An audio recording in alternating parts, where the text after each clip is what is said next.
Nggih, damel syarat. Jadi mungkin ada satu pertanyaan aja, satu saja.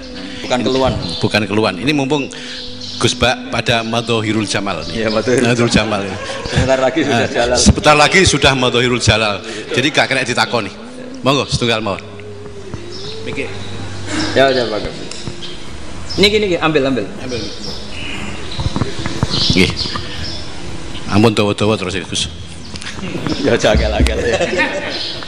Assalamualaikum warahmatullahi wabarakatuh.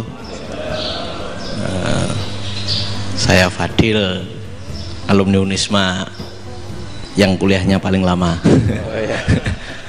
Masih di jalanan. Gus, pertama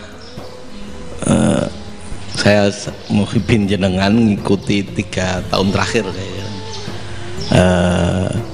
Sepertinya ketika Mbah Hasyim Asy'ari hadir di tahun 1900-an sampai mendirikan itu, kok suasananya sama seperti Gus Baha hadir di tengah-tengah situasi genting Indonesia ini. Saya kira yang memunculkan nama Gus Baha di banyak media online yang saya amati itu malah awalnya dari kelompok bukan kita gitu. Dan itu kami melihat bahwa apakah nanti 1926 dan 2026 satu abad NU, saya kok termasuk orang yang punya semacam harapan gitu, Gus Baha bisa, ya mungkin kalau beliau Mbah Hasyim Rois Akbar, sekarang Rois Am, nanti ada istilah barulah tengah-tengah antara Rois Am dan Rois Akbar. Karena setiap satu abad harus ada mujadid, dan kami berharap kamu aja tak angkat. Itu yang pertama, artinya mohon maaf Gus. Yang kedua soal saya termasuk orang yang cukup iskal dengan peristiwa Nabi, kalau banyak disebutkan itu kisah Nabi Khidir Khodir yang dari 3 cerita itu hanya satu cerita yang saya masih agak bingung soal di situ anak kecil itu pakai kalimat, kalau di Al-Quran itu pakai kotala, jadi pakai anak kecil itu dibunuh seperti itu. Jadi ada istilah yang apakah memang saat itu ada syariat yang membolehkan, atau memang ada sesuatu yang secara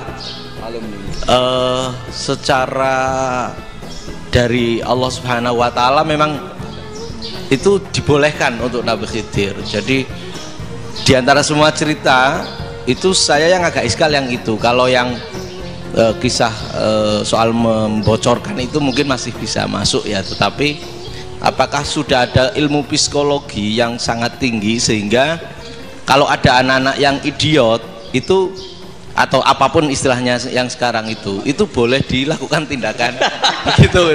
Nah ini saya lebih provokatif dari Pak Rektor biasanya. Nggak, artinya mohon maaf karena pemahaman saya ada 2 pendekatan ilmu yang masuk, satu seperti Nabi Musa, yang satunya seperti Nabi Khidir. Mudah-mudahan ada sedikit penjelasan. Siap Gus, terima kasih. Dan yang terakhir, mudah-mudahan karena Indonesia situasi terakhir saya kira kita ketahui lagi pandemi seperti ini Gus, jadi saya juga ingin pendapat Gus Baha, apakah ini situasi pandemi corona itu Allah sedang Madhohirul Jamal atau Madhohirul Jalal? Terima kasih. Assalamualaikum warahmatullahi wabarakatuh. Assalamualaikum warahmatullahi wabarakatuh. Monggo langsung mawon Gus. Ini provokatif ini kayak. Loh di situ aja kamu tanya kok terus mirip. Siapa Fadil ya? Fadil. Dari peternakan ya? Peternakan. Tapi mau ngomong tafsir itu. Mulai kacau peternakan ngomong tafsir ini mulai kan. Iki yai kula peternakan. Nah, ini ada yang hafal Quran ngaco, paling enggak setengah hafal. Enggak yang dari Unisma. Enggak begini, ayat itu kan ditutup wa ma fa'altuhu an amri, ya saya maknani wa ma fa'altu lan ora nglakoni ingsun hu ing kabeh sing kasebut an amri mergo kepinginanku ingsun. Jadi saya melakukan itu semua bukan karep saya sendiri. Jadi Khadir sendiri itu kamu untung tidak nekuni tafsir. Kalau nekuni tafsir yang kamu soal bukan Nabi Khidir, karena Nabi Khidir itu hanya satu orang. Yang kamu soal harusnya Israel. Itu tidak rektor, tidak kiai besar, tidak siapa saja dihabisin itu. Kenapa Israel tidak kamu tegur? Gimana hukumnya qatlul mukmin? Kenapa Israel tidak kamu masukkan ayat wa may yaqtul mu'minam muta'ammidan fajazauhu jahannamu khalidan fiha? Ingat ya Israel. Iya kan? Nah, Israel melakukan pembunuhan itu, kadang yang dipateni nyuwun sewu orang soleh betul. Tapi wae kabundut ya. Itu Israel juga tidak atas pilihannya, tapi karena perintah. Nah, Khadir itu bukan nabi syariat, kira-kira mirip kayak Israel, karena beliau bukan nabi syariat. Jadi ini agak aneh, kan orang nekuni tafsir kayak saya sampai berjilid-jilid kitab. Saya kemarin mata saya agak sakit karena saya nangis itu sudah 2 hari. Bukan mikir sampean, tapi mikir ilmu ini harus ada yang mempertahankan. Karena apa ya, nekuni ilmu itu kan ribet. Kalau yang nekuni ilmu terus dosen terus rektor itu ya agak ada fasilitasnya. Kalau nekuni ilmu kiai itu naruh keramat kan taqabbalallahu minna minkum taqabbal ya karim. Iya, tapi saya alhamdulillah keramat, jadi ya tetap hidup itu. Saya ulang lagi ya. Harusnya Mas Fadil itu kalau nekuni itu yang disoal tuh Nabi Khidir. Nabi siapa? Apa malaikat siapa? Israel, karena itu korbannya lebih banyak. Pertanyaannya, Israel kena enggak oleh aturan ayat wa may yaqtul mu'minam muta'ammidan fajazaahu? Kan enggak, karena semua itu wa ma fa'altuhu an amri, saya lakukan ini. Mungkin ngaji kamu gak khatam sih, mau delok fakotalah itu Nabi Khidir pasti tersinggung, nggak baca belakangnya itu ya, karena jurusan peternakan itu atau salah gurunya yang ngajar. Daripada nyalakan satu orang mendingan 2 ya.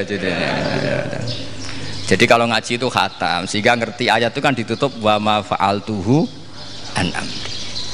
Nah, menurut Ibnu Hajar al Asqalani yang nyarai Bukhari, dan ketika itu cerita tafsir ayat itu, wa hadza dalilun ala anna Musa afdhalu minal Khadir. Justru ayat-ayat itu menunjukkan Musa itu lebih utama ketimbang Nabi Khidir, karena Nabi Khidir monoton melakukan apa saja yang diperintahkan Allah, sementara Musa tetap dengan gugatan syariatnya. Beliau gak terima ada orang main membunuh. Aqtal tanafsan zakiyatan bi ghairi nafs laqad ji'ta syai'an nukra.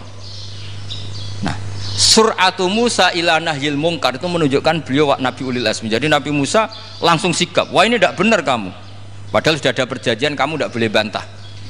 Tapi Nabi Musa lebih ngeboti syariat, lebih memihak syariat, nahi mungkar itu wajib. Justru itu menunjukkan derajatnya Nabi Musa fauqal Khadir. Makanya Nabi Musa tetap gugat, nggak bisa dong, ini nafsan zakiyatan kok kamu bunuh. Maka itu jadi ilmu. Nabi Khidir pada akhirnya nyuwun sewu ya tidak bisa jawab, makanya beliau menutup wa ma fa'altuhu an amri. Sebenarnya saya sendiri itu ya tidak punya alasan. Jadi kalau Israel kamu tanya, ini gimana ini wong melarat mulai cilik meh sugih mbok pateni. Mbok yo baro ben sempat sugih itu. Ini kuliah paling lama urung sempat urip penak. Nah itu kan mbok yo mateni wong kira-kira lah nek wis sempat mapan sempat. Lu andai kan Israel pakai aturan syariat kan mateni orang kan ya dikira-kira lah. Jadi itu tidak ada hubungannya tadi dengan ilmu yang kamu katakan urusan psikologi, anak itu tetap semuanya haram dibunuh, nggak boleh. Ya jadi tetap, makanya ini pentingnya ngaji khatam itu tadi. Jadi pada akhirnya Nabi Khidir itu ada punya alasan, hanya ngendikan wa ma fa'altuhu an amri. Pada akhirnya yang paling pokok yaitu semua ini saya lakukan, saya sendiri itu tidak tahu karena perintah. Jadi untung kamu nggak nyual Israel. Kalau nyual diincem ribet kan. Ini orang tadi pas seminar Gus Bak ngeritik saya. Wah. Jadi itu pinter kamu. Yang kamu soal Nabi Khidir, jadi enggak itu. Ya, karonya Ali Surah resiko tinggi itu, resiko tinggi. Tapi yang jelas gitu ya, makanya tradisi pesantren seperti ini harus terus, karena yang punya tradisi khatam. Saya tuh kalau ngaji kitab tidak khatam tuh tersiksa, karena tadi kadang-kadang yang depan-depan tuh tidak jawabannya di belakang. Ya, tadi wa ma fa'altuhu an amri dzalika ta'wilu ma lam tasti alaihi sabra. Jadi ya sudah, kira-kira seperti itu. Wajar kamu tidak sabar, wajar kamu tidak itu, memang saya sendiri sebenarnya juga paham itu. Jadi ya, cara bahasa Jawa deh, wajar saya musakira paham, wajar aku dhewe ku ya ora paham. Wong aku ya mau nglakoni gitu. Jadi sebetulnya sama-sama ada itu kan. Ini jenenge wa ma fa'altuhu an amri. Udah ya? Ya,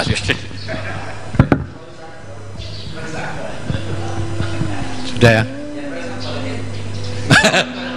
Nggak perlu dijawab katanya beliau. Baik Bapak Ibu semuanya yang saya hormati, dan saya tidak harus menyimpulkan, karena kalau menyimpulkan malah mendukuri ulama kan gitu.